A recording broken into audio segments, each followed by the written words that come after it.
Seja muito bem-vindo ao Atual Talks, este alimento de atualidades, informação, notícias, muita paixão e muito amor pelo que se faz. E hoje a gente tem a honra de receber aqui uma pessoa muito importante que daqui a pouco você vai saber quem é. Direto dos estúdios da RS Play TV, canal 524 da Claro. Este Atual Talks, que sempre vai ao ar nos domingos no canal do YouTube da Jovem Pan, e por lá fica, você pode assistir sempre lá no canal do YouTube da Jovem Pan, e aos sábados aqui na RS Play, 22h30, 10h30 da noite, com reprise aos domingos às 6 horas da tarde. Bom, vamos lá, gente. Vamos ver se vocês conhecem ex-governador, ex-prefeito, ex-deputado federal, ex-deputado estadual e um grande amigo, José Ivo Sartori. Como é que vai? Olha... Seja bem-vindo e muito obrigado. Não estou mais acostumado com o microfone. Minha saudação a todos, meu abraço, a oportunidade da gente conversar um pouco, falar sobre a vida, é sempre importante, mas faz tempo que eu não vejo um microfone, nem participo dele. Não, eu tenho certeza que o governador ele vai sair muito bem, porque ele tem realmente assim, um carisma que todos nós gostamos, né? Todos nós sabemos que ele tem algo que lhe ilumina, né? Eu lhe chamo muito de governador porque eu fui... já passou, né? Mas eu fui seu servidor, né, governador? Eu digo, Sartori? Quando a turma diz para mim assim, governador, eu digo esse. Eu não consigo chamar de ex. Então eu vou tentar chamar de governador ou de Sartori, pode ser? Pode ser Sartori, é melhor. Tá bom. Sartori. Se não quiser, pode me chamar como amigo Zé Ivo, que tá bom. Zé Ivo também, né? Zé Ivo é a maneira como os seus amigos mais próximos lhe chamam e antigamente... Não, o pessoal que eu convivi, de gurizada, na adolescência, na juventude. E agora eu estou sendo ressuscitado pelo meu neto, que está com 2 anos e 4 meses, e ele me chama de Nono Zé. Nono Zé, que legal. Tá, é uma evolução do Zé Ivo, então. Isso aí. As coisas vão evoluindo, né? Bom. Como é que é hoje para o senhor, né? Já faz um tempo aí, já vai fazer 6, 7 anos que o senhor saiu do governo do estado. É uma evolução também para o senhor essa vida, né? Essa nova vida? Olha, às vezes eu estou um pouco desacostumado, sabe? Porque vivia convivendo com todo mundo, mesmo estando nas tarefas, vamos dizer, quando fui vereador, quando fui deputado estadual, deputado federal, ou quando fui lá dirigente estudantil, como presidente de Grêmio Estudantil, lá em Antônio Prado, ou como diretor do Grêmio Estudantil no Seminário Aparecida, ou como presidente do DCE da universidade. Mas em todas as outras atividades sempre fui uma pessoa de muito relacionamento e de muita convivência. Então hoje eu sinto um pouco falta, porque de repente, até no governo, a gente reunia todo mundo. Sim. Era o pessoal dos empreendedores, pessoal dos municípios, de todas as outras atividades. A gente se encontrava lá e eles mesmo pagavam as coisas, porque o Estado não ia pagar a janta ou o almoço. Mas a gente fez muita convivência também com as entidades, porque transformou o Palácio numa coisa altamente popular. Uhum. Né? Então, isso também era o meu estilo, o meu jeito, a minha forma de ser, de vez em quando um pouco alegre. Meu filho que diz, né? Ele diz diferente já, ele diz, pai, se alguém disser para ti, e aí, beleza? Ele diz, tu diz que tu não tem beleza, tu tem um pouco de simpatia, mas muito de grosseria. Né? Deixa eu ajeitar um pouquinho aqui seu microfone, governador, para a gente deixar mostrando ali bastante a nossa marca da Jovem Pan, que é importante tanto aqui para a RS Play, quanto lá para a nossa rádio Jovem Pan 90,7. Governador Sartori, essa questão que o senhor trouxe, né, essa sua alegria, né, e essa sua simpatia, A gente sabe o quanto o senhor é brincalhão, inclusive as pessoas já notaram isso, inclusive até durante uma campanha, né? E eu acho incrível assim essa sua alegria, isso cativa a todos nós. Mas na política, durante todos esses anos, a sua alegria, a sua simpatia, as piadas, mais lhe ajudaram ou mais lhe prejudicaram? Acho que ajudou. Acho que ajudou. Claro que tem a Maria Helena, por exemplo, minha esposa, né? Ela às vezes diz, eu acho que uma hora dessa tu vai ser preso, porque com todas as bobagens que tu diz, de repente alguém vai se incomodar com isso aí e não vai dar certo. Mas eu acho que é o estilo, é o jeito. Aprendi com meu pai. Meu pai também tinha uns momentos de grosseria, mas ele tinha grandes momentos de muita convivência, de muita alegria e gostava de contar uma piada também, né? Então, vou fazer o quê? Eu fui acostumado lá no interior do interior de Farroupilha, onde eu nasci, que ele ia com a mãe nos bailes e os 3 irmãos mais velhos, né, que nós tinha pouca diferença de idade entre nós, e a gente era obrigado a ir junto no baile. E eles iam dançar e nós ficávamos brincando lá fora, né? Ou nos domingos de tarde, quando eu ia com ele, né, ia até a paróquia lá na mais central, ele ia jogar carta com os amigos deles, eu era obrigado a ficar lá. E se ele ficava de noite jogando, eu acabava dormindo, era num armazém, acabava dormindo em cima dos sacos de feijão, de milho, de arroz, sei lá de que era, de farinha. Assim, Essa sua alegria, então, né? Essa sua característica, isso vem mais do seu pai? eu acho que da família toda era assim, né? Quem é muito simples, é humilde.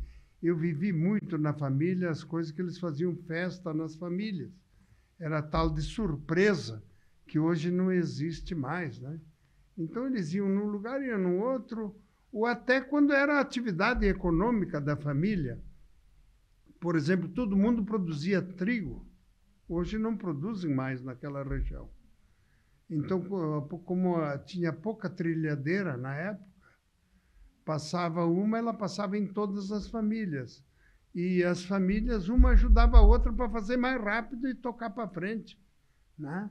Então, lá também, a gurizada toda convivia. Até hoje eu tenho um hábito de ir nos lugares lá onde eu convivi.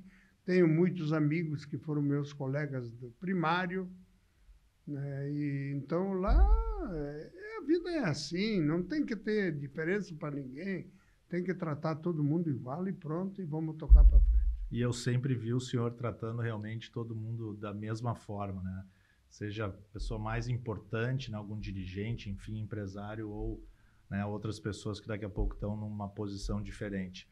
Agora, governador, essa questão, por exemplo, assim, né, do senhor ter toda essa alegria, não é sempre, né? Eu que convivi com o senhor no governo, eu vi que, eventualmente, o senhor ficava muito brabo, e com razão, claro, né? E muito sério. É importante na vida a gente saber isso, né? A hora de ser sério e a hora de fazer uma piada ou de ter alegria? Olha, eu acho que a vida pública é uma coisa que tem que ser levada a sério. A sério. Porque senão as pessoas não vão acreditar naquilo que tu faz. E atitude é assim, é a mesma coisa que dinheiro. O dinheiro meu, eu faço o que eu quero. Mas o dinheiro público, ele tem que ser cuidado porque ele é de todo mundo, é de toda a sociedade. E para isso a gente tem que ter bem claro que nós não podemos deixar que o mundo que está aí seja levado pela inconsequência, pela irresponsabilidade ou para tirar proveito. É a mesma coisa que um funcionário, um trabalhador, ele tem que cuidar daquilo que ele faz e procurar fazer direito. Tu pode brincar, mas não brinque com as coisas que tem que ser sérias. Então, a seriedade, a responsabilidade, fazer as coisas corretamente, isso tem que ser permanentemente um exemplo na vida pública. E eu posso dizer, o último cargo que eu exerci foi o de governador, e acho que Deus me ajudou a escolher uma equipe séria, responsável, correta, que olhou para frente e não teve medo de tomar atitude. E nem teve uma coisa que eu julgo extremamente importante: falar a verdade, mostrar a realidade e dizer para todo mundo aquilo que a gente tem pela frente e aquilo que serve para todo mundo. Isso que não pode mudar. Então, nós temos que cuidar disso. E eu espero que um dia que a vida pública seja diferente, seja menos assintosa no ponto de vista de um brigar com o outro, um discutir com o outro. A gente tem que discutir os pontos de vista, a visão de sociedade, o que nós queremos da nossa sociedade, o que nós queremos de melhor para as pessoas. Isso tem que ser feito com honestidade, seriedade, responsabilidade e, sempre que puder, o que é necessário, sempre, é falar a verdade. E não ter medo. Eu sou prova disso, né, governador? Porque eu fui lá diretor de publicidade. A publicidade muitas vezes quer dar uma, né, quer dar uma enroladinha, né? Não, vamos olhar por um outro lado, né? Para cá, para lá. E eu me lembro que o senhor sempre disse, não, a gente tem que falar a verdade. E outra coisa, né? A gente tinha consciência naquela época, né, governador? Que naquele... das dificuldades que tinha. E que naquele momento a verdade doía. Né? Doía muito para a população, para o funcionalismo, tudo que estava sendo feito. Mas mesmo assim a verdade era mais importante. Né? Olha, eu estou me lembrando de uma coisa. O Cairoli, o vice-governador Cairoli, o Giovanni Feld, secretário da Fazenda, o Cristiano Tatti, do Planejamento, que era na época, né? Eram uns 4, 5 de nós. Eu devo ter faltado uma ou outra, mas eu procurei ir em todas. Nós fomos todas as regiões do Rio Grande do Sul explicar a realidade financeira do Rio Grande do Sul. Desculpem, mas muitas vezes a gente era vaiado. Sim. Muitas vezes alguns não entendiam, queriam só defender o seu interesse próprio e não o interesse geral do Estado. Mas eu me lembro bem, foi importante fazer essa caminhada. E, olha, eu não estou arrependido de ter feito o que foi feito. É verdade, e a gente sabe isso e a gente nota. Eu que já andei com o Sartori em alguns momentos depois do governo do Estado, a gente nota muito isso nas ruas, assim, o carinho que as pessoas têm pelo senhor, apesar de tudo que o Estado passou durante aqueles 4 anos. Então, o senhor acredita que a verdade sempre vence? Olha, eu acho que a verdade permanece. Se ela vence ou não, depende das condições que você tem pela frente. Mas acho que falar a verdade não faz mal para ninguém. E assim como se no momento tu gera uma descontração, também ajuda a aliviar a dificuldade. Exato. Então, tudo isso faz parte da vida, faz parte do nosso dia. E eu nunca tive receio e eu nunca mudei de comportamento. Então, se eu tenho que engrossar, eu engrosso. Se eu tenho que rebater, eu rebato. Mas se precisa brincar, eu sei fazer a brincadeira também. Sou muito repetitivo até. Não. Tem cara que diz, mas essa piada tu já contou há 40 anos. Mas vindo do senhor, a piada sempre tem graça, porque ela vem de dentro, né? Mas eu sei que o Sartori não vai falar, porque ele é uma pessoa ética, né? Mas eu aqui vou falar que muitas vezes o governo Sartori, neste momento agora que o Estado vive, ele é pouco valorizado, porque se não tivesse sido feito o que o Sartori fez e a equipe fizeram, o Estado não teria as condições que tem hoje. Então isso tem que ficar muito claro, né? Eu trabalhei no governo Sartori, enfim, e agradeço a oportunidade que eu tive do governador, e muitas vezes eu fico assim chateado, sabe? Quando não lembram, assim, né? De que toda essa questão hoje que sobra dinheiro para algumas coisas, né? Tudo que vem acontecendo em relação às concessões, em relação às privatizações, tudo isso, quem estava lá entre 2015 e 2018 sentiu na pele como é que foi isso, né? Como é que foi para transformar de alguma maneira ou começar a transformar o Estado. Mas, governador... Mas eu quero fazer 2 observações. A primeira, com as dificuldades que nós tivemos, e aí o pessoal da imprensa e da comunicação não vai gostar. Porque nós tomamos uma atitude, ficamos 1 ano e pouco sem fazer nenhuma publicidade do governo. É verdade. Claro, mantivemos o que era da água, o que era Sim, o que era essencial. do Banrisul, Uhum. do Corsã, Banrisul, isso aí. Sulgás, CE. Essas organizações sim. aí que elas precisavam daquilo ali por Sim. causa Que da eram sociedade. os patrocínios, né, governador? E em termos de publicidade, assim, eu acho que até... Eu não conheço ninguém até hoje que tenha feito ou tomado uma atitude dessa de ficar 1 ano e tanto sem fazer nenhuma publicidade do governo. É verdade. Né? E então, isso aí também, quero dizer que isso também resultou numa equipe boa e, vou dizer, méritos para vocês que faziam a comunicação, tanto as organizações que tinham especialidade, como Fuscaldo, Das agências, né? Tadeu, que era da equipe. O Alexandre lá, todos das agências. Todas as agências, mas também o Kleber, que também chegou a secretário da comunicação. Sim, né? E depois foi chegou da Casa por Civil, mérito. Chefe da Casa Civil. Chegaram por mérito e Exato. depois chefe da Casa Civil.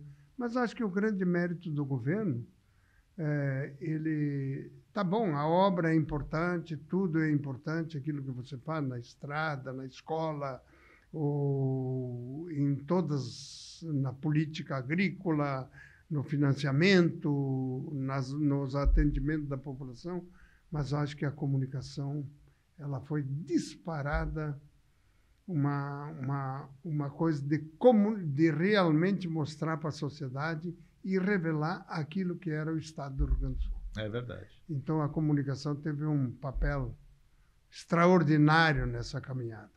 Que legal. Fico feliz de ouvir isso, né? E acho que todos que estiveram lá ficam felizes porque a gente realmente teve... E não adianta, né, governador? Eu acho que comunicar, em primeiro lugar, o princípio da comunicação é falar a verdade. É isso aí. Né?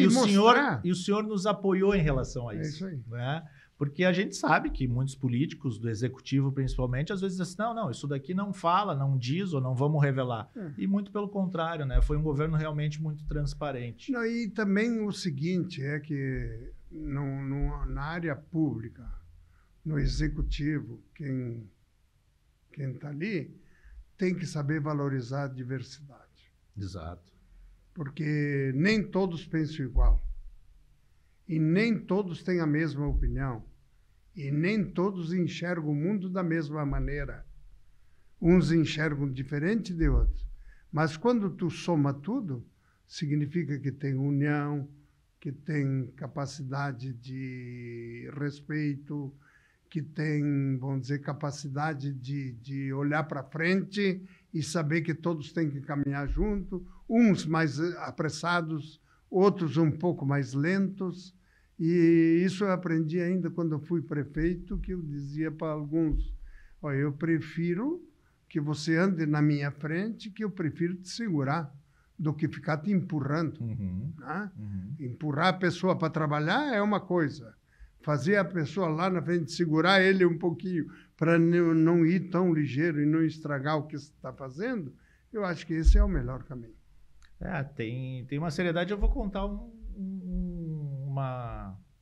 algo assim muito interno, tá? Da campanha do senhor. E que eu acho que eu sempre me lembro que foi na campanha de reeleição, que, né, o senhor não se reelegeu por pouco, né? Foi por pouco ali naquela última semana, já estava virando a eleição e todo mundo diz isso, que se tivesse mais uma semana o senhor seria reeleito governador do estado, né? Com todas as dificuldades, com salários atrasados, porque os salários estavam atrasados durante a eleição. Né? Parcelado, exato. Parcelado. Né? Mas é bom que se diga também que todos poderiam receber pelo Banrisul. Pelo Banrisul. Todos podiam, mesmo que não recebessem por lá, receberiam aquilo que ficou atrasado, recebiam com o juro devido. Isso. Então mas nunca ninguém disse nada sobre isso. É a primeira vez que eu estou dizendo isso. Que na época também a gente não ficava explicando. Claro. Não, e eu me lembro, eu vou contar aqui de um ponto crucial da campanha, mas que que muitas vezes a gente, na hora, a gente pensa só no, né, naquela questão assim, tem que ganhar a eleição. E muitas vezes isso acontece. E alguns dirigentes da campanha em si conversavam com o Sartori e com o governador e diziam para ele, mas tu tens que dizer quando o salário... O senhor lembra disso, né? O senhor tem que dizer quando o salário vai voltar a ser pago de forma regular. E ele dizia, eu não posso dizer isso. Eu não sei. Não, mas tu tem que dizer, porque disso depende a campanha. Bom, então nós não vamos se eleger, o senhor disse, né? Porque eu não vou falar algo que eu não sei. E essa seriedade eu tenho que ter com a população do Rio Grande do Sul. Eu me lembro que o senhor dizia muito isso, né? Então, essas decisões, e eu acho que as pessoas também enxergam essas decisões, né, governador? Enxergo. Quando o senhor saiu do governo, o senhor teve muita surpresa ou o senhor esperava, assim, todo esse acolhimento que o senhor teve nas ruas? Olha, eu não esperava tanto. Porque, sinceramente, primeiro, acho que nós tivemos um valor extraordinário de ter ido para o segundo turno. Porque com todas as atitudes que nós tomamos naquela época, outros não foram para o segundo turno. E tinham tomado atitudes menores que a nossa. Não é? E, segundo lugar, eu acho que também eu aprendi uma grande lição. O povo tem direito de escolher quem ele quiser. E, às vezes, hoje a ideia é essa, vamos mudar. Tem mudança para cá, tem mudança para lá, tem mudança para outro lugar. Então, mas o povo teve a oportunidade de escolher aquilo que ele achou melhor. E eu continuei com uma coisa que eu fiz na minha vida. Vou confessar aqui, é a primeira vez que eu falo sobre isso. Quando eu deixei de ser vereador, eu nunca mais falei sobre a Câmara de Vereadores ou procurar incomodar ele, porque eu fui eleito deputado estadual. Eu, como deputado estadual, fui secretário de Estado do Pedro Simão, secretário do Trabalho, Ação Social e Comunitária. E saí da secretaria, esqueci que eu passei por lá e não falei sobre isso, nem meti o bico onde eu não precisava colocar. Eu fui presidente da Assembleia, eu tive o mesmo procedimento. Prefeito foi a mesma coisa. E de governador mais ainda. Tanto é verdade que eu silenciei, até vocês que são jornalistas, são da comunicação, acham muito estranho, porque até hoje nunca mais dei entrevista. Estou falando contigo hoje porque é um podcast. Assim como eu falei com o Cláudio da Cubo, e porque é uma coisa mais fechada, mais assim, falando da vida, do momento, da ocasião. Então, talvez alguns não entendam isso. Mas o meu silêncio era um ato que significava respeitar quem estava governando. E se eu vou discutir todas as coisas ou dar entrevista, vão me perguntar sobre outras coisas, sobre outras razões. Então, nem meu filho, que é jornalista, entende isso hoje, nem minha filha, que é de publicidade e propaganda, ela não concorda muito com isso, acha que tem que falar, tem que dizer, tem que aparecer, tem que se mostrar. Então, são coisas assim, mas e acho que não tem ninguém que não goste de dar entrevista. Eu parei. Mas o senhor parou e acho que tem toda a razão em ter parado, né? Porque a gente já viu, né, Sartori, em outros momentos, ex-governadores que só tumultuaram o processo. Não, eu tive casos aí de gente que queria me provocar e eu nunca aceitei a provocação e deixei livre, ele teve que parar de falar. E parece que não aceitou deixar a cadeira, né? Isso é um movimento realmente de compostura, de educação, até para deixar o outro trabalhar, né? Isso aí. Mas ano que vem termina o governo do Eduardo Leite, né? Talvez nesse momento o senhor possa começar a falar não sobre o governo, né? Mas possa voltar a começar a falar mais, se comunicar mais.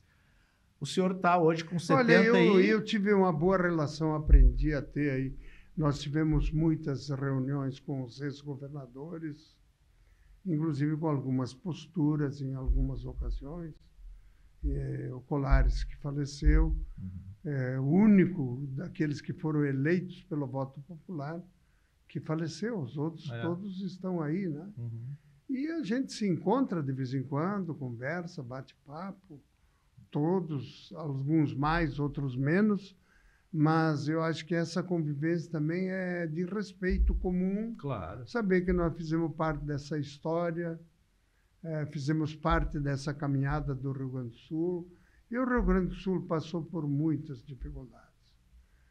A pandemia, as enchentes, né? Tudo isso gerou um desconforto, mas que a gente teve também um ensinamento, que nem tudo está perdido na solidariedade. A solidariedade que o Rio Grande do Sul recebeu dos outros estados, de todos os outros lugares, rendeu bastante coisa para o Rio Grande do Sul, porque, inclusive, ajudou a manter a economia com os recursos que entraram de doadores, porque todo mundo ia comprar, ia reformar sua casa, ia arrumar o seu lugar, né? Todo mundo comprou equipamentos para a sua residência, para o seu lugar. E isso tudo também manteve a economia num bom caminho no estado do Rio Grande do Sul. A gente sabe que o estado enfrentou dificuldades realmente, mas estava mais preparado também, né, governador, para enfrentar essas dificuldades, né? Mais enxuto, mais preparado, mais coeso também, né? E também mostrou uma coisa, as dificuldades que nós passamos, tanto na pandemia quanto na enchente, especialmente a do ano passado. É do ano passado, né? Sim. Do ano passado, que nós ainda temos uma boa convivência e uma bela solidariedade no coração das pessoas que, mesmo distantes, elas enxergam as dificuldades. A gente se uniu ali, né, governador? Mas está muito difícil de se unir, né, ultimamente. Mas isso aí faz parte da caminhada, né? Faz parte. Governador, a gente, Sartori, né, eu fico sempre com essa imagem, né, do governador, e eu acho que muita gente também fica. Mas o senhor está com 76? 7, já fez 77. Eu já estou caminhando para... Ano que eu nasci, 77. Mas o senhor é um gringo, com todo respeito, forte, né? Nem tanto, dói aqui, dói ali.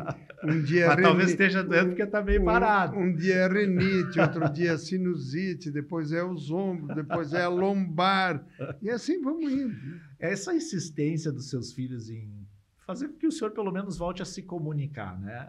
De alguma forma, falar com as pessoas, né? Com mais pessoas, né? Falar com mais pessoas, né? O senhor acha que esse é um meio do senhor voltar a, de alguma forma, contribuir para a sociedade? Mas eu contribuo porque eu ajudo as entidades onde eu posso, onde eu sou chamado, onde me pedem, eu vou, colaboro, ajudo, participo. Tenho meus grupos de convivência, tenho as minhas confrarias também. Eu sei. Então, lá a gente faz fofoca, ouve todo mundo tem sua opinião.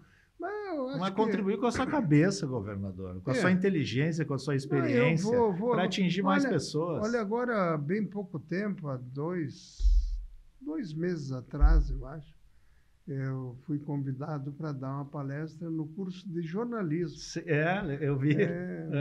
Como é que foi lá, governador? Foi bem, gurizada boa, cabeça boa, tão bem e... Não sei se eu contribuí com alguma coisa, mas...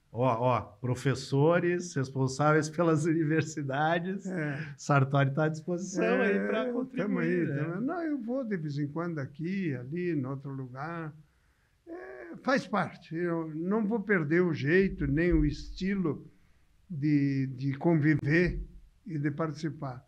E porque eu aprendi também uma coisa que eu me esqueci de dizer. Eu aprendi com a minha mãe, com meu pai, uma coisa que, quando eu saí de casa, o ano que vem eu vou fazer, dia 28 de fevereiro, 60 anos, quando eu saí de casa. E foi para o seminário? Para Caxias, no Seminário Aparecida. Quase foi padre. Depois eu quero que o senhor fale sobre isso. Também. A igreja se livrou de mim. Né? Mas não esquece Mas lá eu aprendi que o meu pai diz, ó, tudo bem, vai lá, te vira, trabalha, faz o que tem que fazer, mas nunca perca a humildade e nem a simplicidade.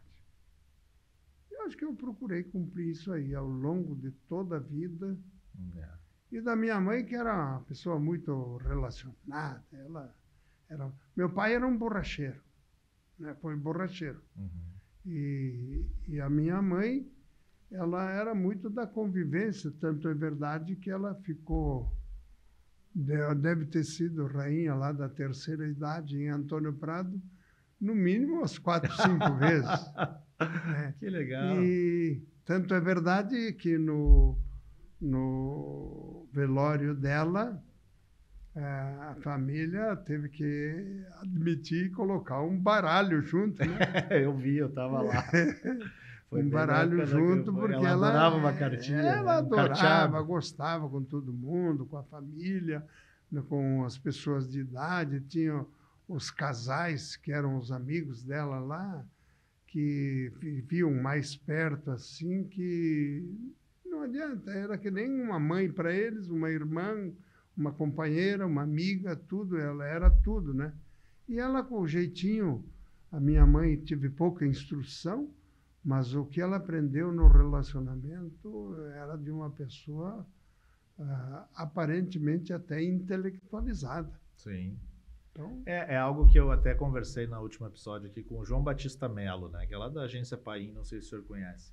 E ele falou na mãe dele também, que a mãe dele estudou até a 5ª série.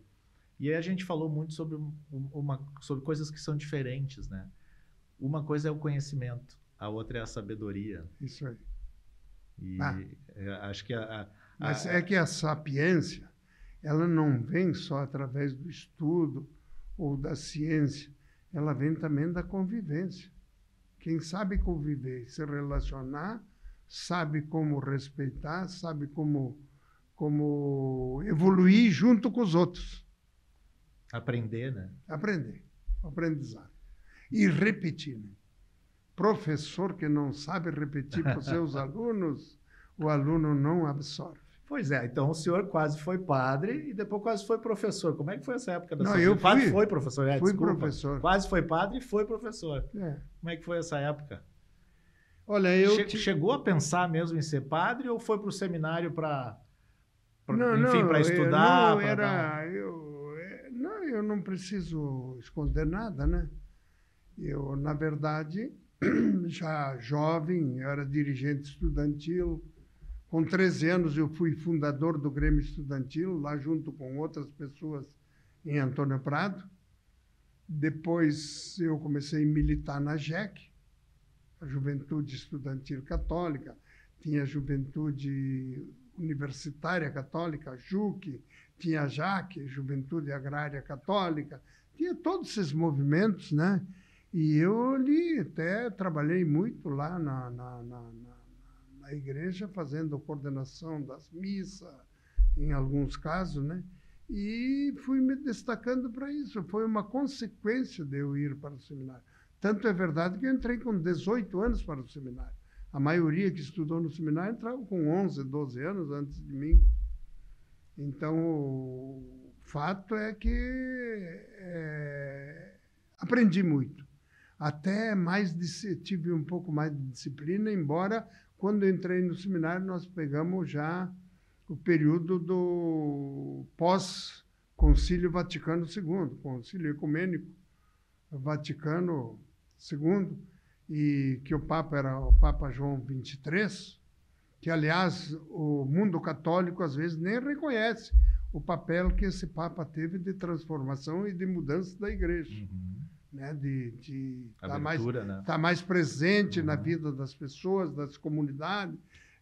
Começou a mudar até os padres rezavam missa sempre de costa, e era tudo em latim, antes de 1900, o concílio acho que é de 62, e eu entrei em 66, então eu peguei as mudanças E realmente foi diferente. E agradeço, porque a igreja me deu para mim aquilo que eu sou hoje. Mas quando o senhor entrou lá, o senhor pensava que talvez poderia ser padre ou... Mas entrei para isso. Entrou para isso. Entrei para isso. Mas lá na metade da viagem eu pensei, eu vou ter que constituir família e não vai dar certo. Entre ser cínico e entre ser alguém que não... Nós fomos em 7 para o seminário de Viamão aqui, na Parada 49, onde era Tecnopuc, até bem pouco tempo aí. De 9 que nós fomos ali, saímos em 7 e formamos 2 repúblicas. E lá os padres não incomodavam o senhor com as piadinhas? Não, até que eles gostavam, porque tinha gente que também gosta, aí, né? Mas eu queria dizer uma outra coisa. Agora, por exemplo, nós somos numa república de 4. Um até foi prefeito de Nova Roma do Sul, outro tem um escritório de contabilidade em Caxias e outro lida com a língua do talhã, da cultura. Trabalhou comigo tanto na Secretaria da Cultura em Caxias como aqui no estado do Rio Grande do Sul, junto com o Vitor Hugo, quando foi secretário da Cultura, que, aliás, o Vitor Hugo não passou bem esse tempo, agora está bem. Mas ele está bem. Graças a Deus. Abraço para o Vitor Hugo. Isso, um abraço. Nosso secretário lá de Cultura, né? Meu cantor preferido. Sou padrinho de casamento dele. E aí, eu estava dizendo que... Da sua república. Desses 4 ali, acredite se quiser, nós casamos todos no mesmo ano. Em questão de meio ano, casamos os 4. O João Turnus, o Nadir Turnus, o Wilson Zanotto e eu. Né? E o ano que vem, no ano que vem, nós vamos completar todos 50 anos de casados. Olha, que legal. Cada um com a sua mulher, né? E a festa? Vamos... Festa? Não, provavelmente nós vamos fazer... Já fizemos os 40 anos juntos, fizemos lá no seminário mesmo, Nossa Senhora Aparecida, que era... foi lá? Nós fizemos uma festa lá dos 40 anos. Juntos com eles? Junto com eles? Todos juntos. Que legal. Bom, agora então vai ser uma festa maior ainda. Vamos lá. 50 tem que comemorar bem, né? Coitado da Maria Helena, que me aguentou até hoje. Pois é, antes da gente voltar ao assunto da questão de tu ter sido professor, como é que é essa relação, né, com a Maria Helena? Hoje vocês vivem praticamente só os dois. Os filhos já estão grandes, já têm os apartamentos deles, né? O Marcos, que é seu filho, é casado, a Carol trabalha também comigo lá na MUV, também tem lá o apartamento dela, a vida dela, tem os netos. E como é que é? Um só. Né? Francisco. O Francisco. E como é que é hoje, assim, essa relação? Sabe que mulher gosta de mandar, né? E a gente tem que obedecer. Tem gente que diz o seguinte, né? Isso aqui é outra. Segunda-feira, domingo, ela manda... Segunda ela manda, terça ela manda, quarta ela manda, quinta ela manda, sexta ela manda e no sábado eu obedeço. É isso. Não, a Maria Helena é uma pessoa que tem grandes virtudes. Ela tem postura, tem linha, tem convicção. Acho que até no governo do Estado ela ficava brava. Ela diz, não, ele me deu uma grande tarefa, me deu 4 secretarias para mim, né? Porque nós terminamos o governo com 16 secretários. Né? E ela assumiu, e ela teve grandeza, porque, na verdade, ela podia ter assumido a Assembleia, mas, na verdade, deu oportunidade para o Ibsen Pinheiro ser deputado. Ele era suplente. Acho que foi bom para nós, bom para todos nós. E a Maria Helena demonstrou que foi uma grande secretária no campo social, que para provar que não é só um grupinho que sabe fazer política social. Acho que nós tivemos uma política social de porte, voltada para o atendimento daqueles que precisam mais, daqueles que têm mais dificuldade, mas fizemos grandes parcerias com toda a sociedade, porque o Estado sozinho não consegue atender a todas as necessidades sociais. E fomos bem, acho que tivemos um grande trabalho aí no campo social, comandado pela Maria Helena, E outra que ela tem um pouco de paciência também comigo, né? Sabe que eu me lembrei agora aqui de maneira rápida, assim, né? Me lembrei de alguns projetos que foram sensacionais, assim, por parte, né? Eu atendia bastante lá a primeira-dama, enfim, ex-primeira-dama Maria Helena Sartori.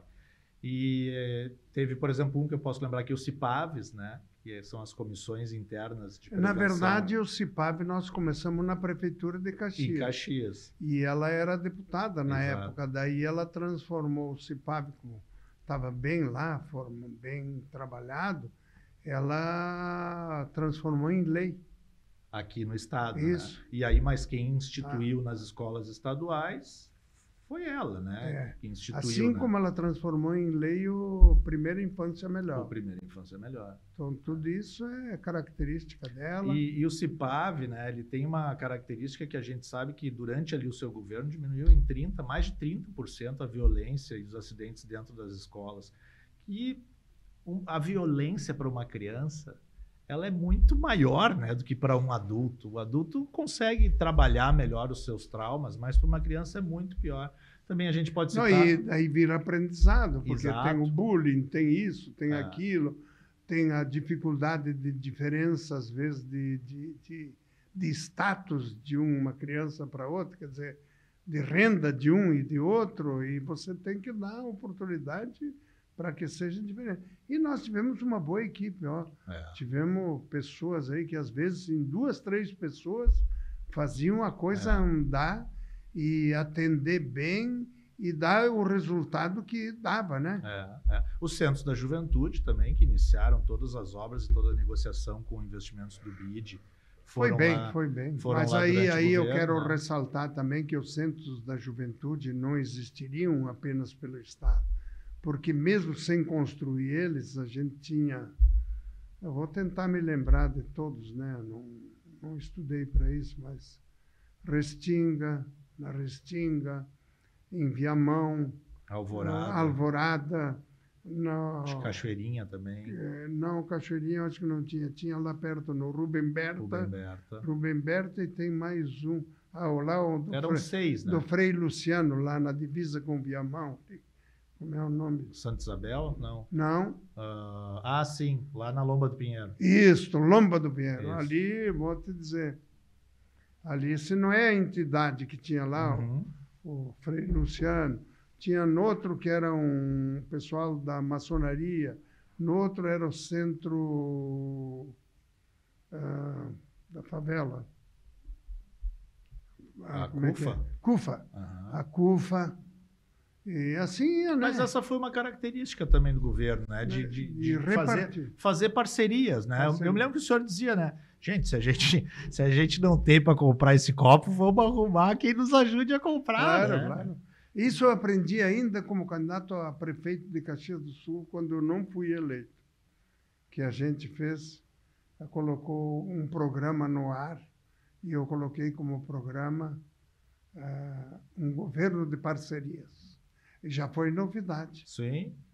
Já foi novidade porque muita gente mais posicionada não aceitava e outros mais para frente também tinham dificuldade, mas funcionou. A Evelyn, nossa produtora, está aqui para avisar que faltam só 10 minutos, governador. Mas eu ia dizer... Mas dá para reduzir. A gente... Eu acho que eu já incomodei que chega. Ela aqui, é bem mais nova que a gente, né? Mas eu ia fazer uma brincadeira. O senhor antes de existir collab, já fazia collab, né? Então... Mas vamos voltar a falar para também a gente não ficar devendo, né? Para o nosso telespectador, nosso público. Depois o senhor virou professor de filosofia, foi isso? Não. Não foi de filosofia? Não, eu fiz filosofia. O senhor fez filosofia? Eu sou formado em filosofia.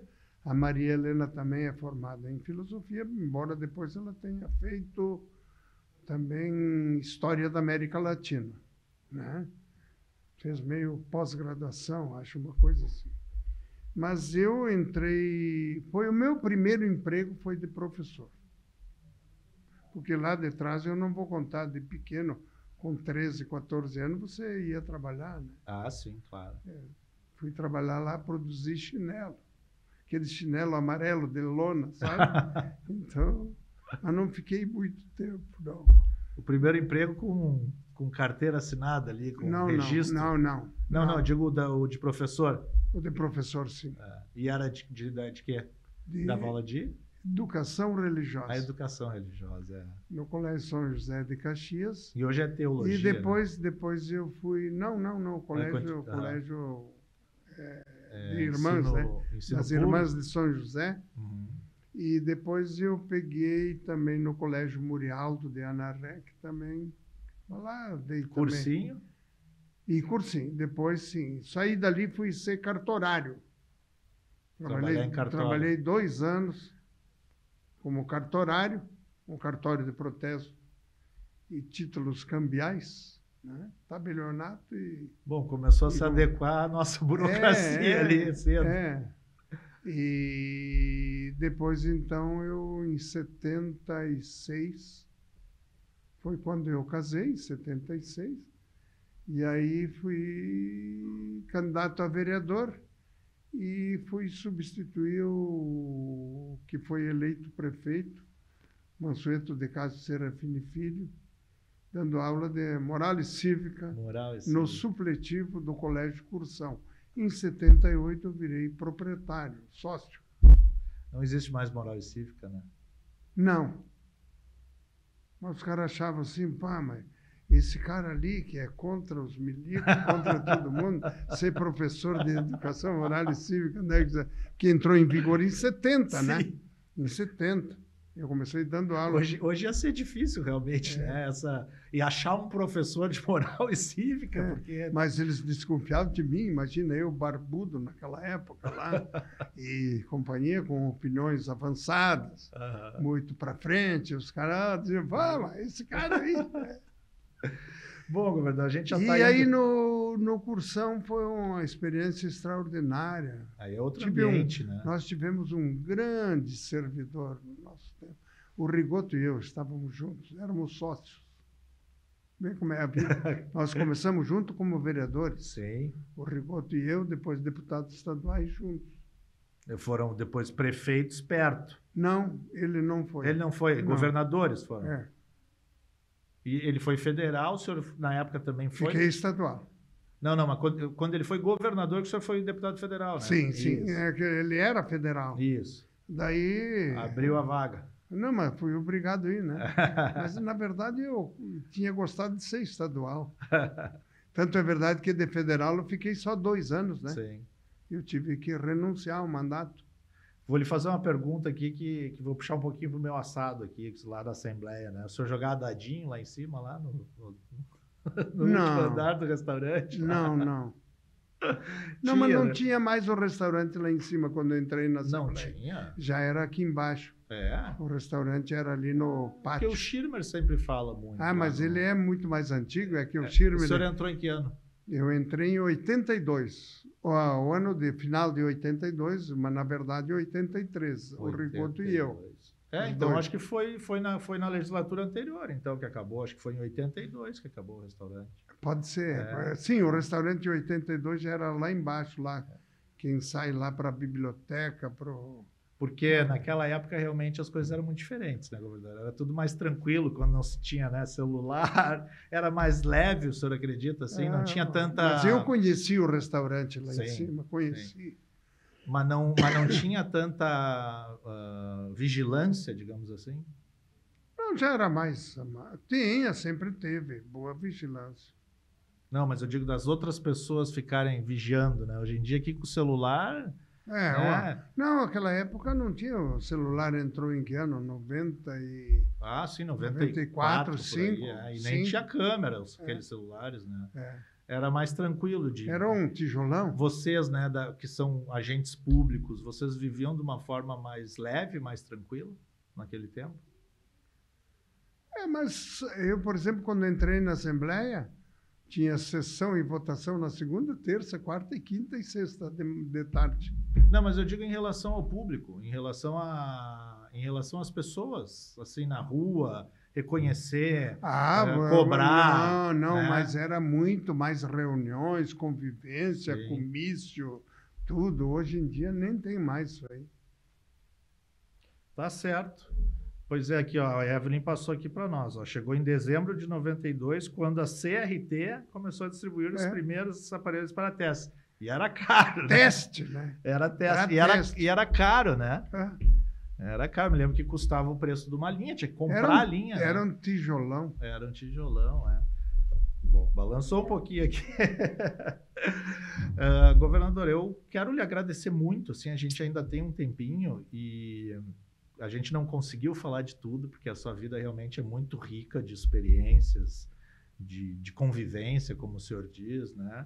A gente não conseguiu, por exemplo, falar da época da ditadura, que o senhor passou por essa época, né? E já era um agente, né, público nessa época e que, claro, tem muita diferença em relação a hoje. Eu tenho certeza que tem várias histórias. E até vou chamar aqui, vou contribuir aqui com o podcast lá do Cláudio Fagundes, que é o Aqui Tem História, que a gente gravou, né? Lá a gente... Poucas coisas são iguais do que a gente falou aqui, então eles se complementam, né? Então, se você quiser também ir lá, né, no canal da Cubo, Cubo Play, que é um canal no YouTube, vai ter também podcast com o Sartori falando sobre mais coisas respectivas à vida dele, à infância dele, que também é muito legal. E aí? O que vem pela frente agora? Mais entrevistas? Um pouquinho mais? Vai liberar um pouquinho a voz agora? Não, eu digo o seguinte, em homenagem a vocês, eu vou ficar mais reservado, vou continuar. Se um dia a gente monta alguma coisa aí, daí prospera para adiante. Mas sem entrar nos detalhes de atacar aqui, atacar lá, falar mal desse, falar mal daquele. Não precisa mais. Já tem que chegar no ar todo dia isso aí. Mas isso o senhor nunca fez também.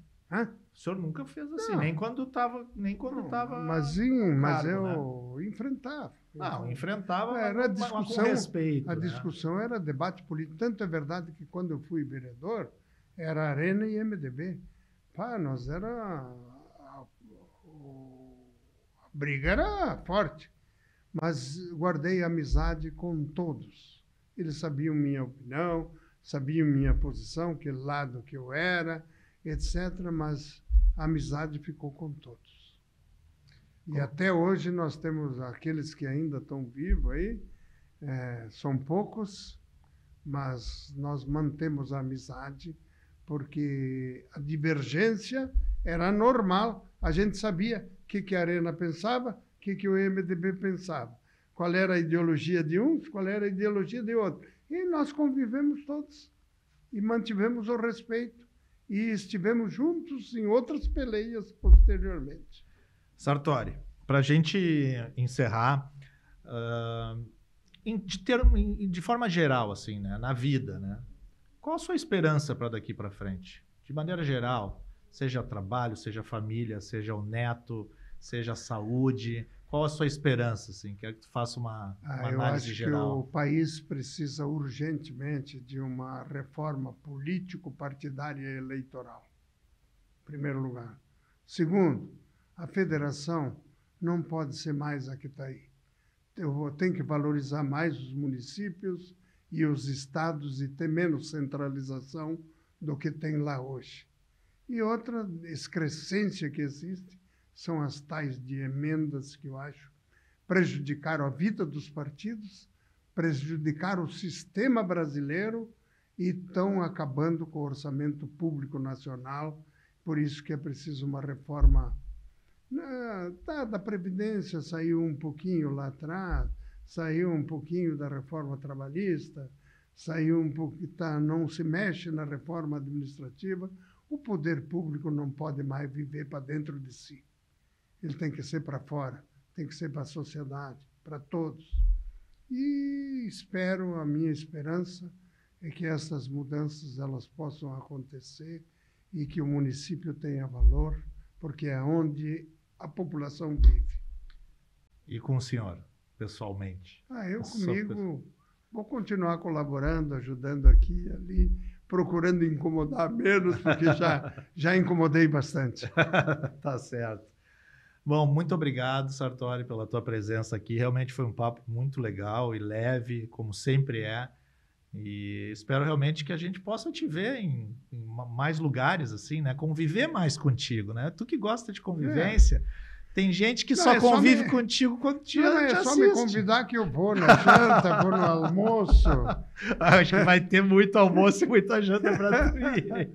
Tá certo. Desde que a Maria Helena deixa. Ah, né? claro. Ou vai junto, né? Ou vai junto. Exato. Bom, gente, Atual Talks vai ficando por aqui nesta noite de sábado e também neste final de tarde de domingo, depende do horário que você está assistindo, ou também no YouTube. Você que ficou até agora, eu sempre me esqueço, mas clica no sininho aí do canal do YouTube da Jovem Pan, nos acompanha, deixa o seu like, que isso é bem legal para a gente aumentar aqui o nosso canal. Muito obrigado, até mais, tchau, Até tchau. mais. Tchau, tchau.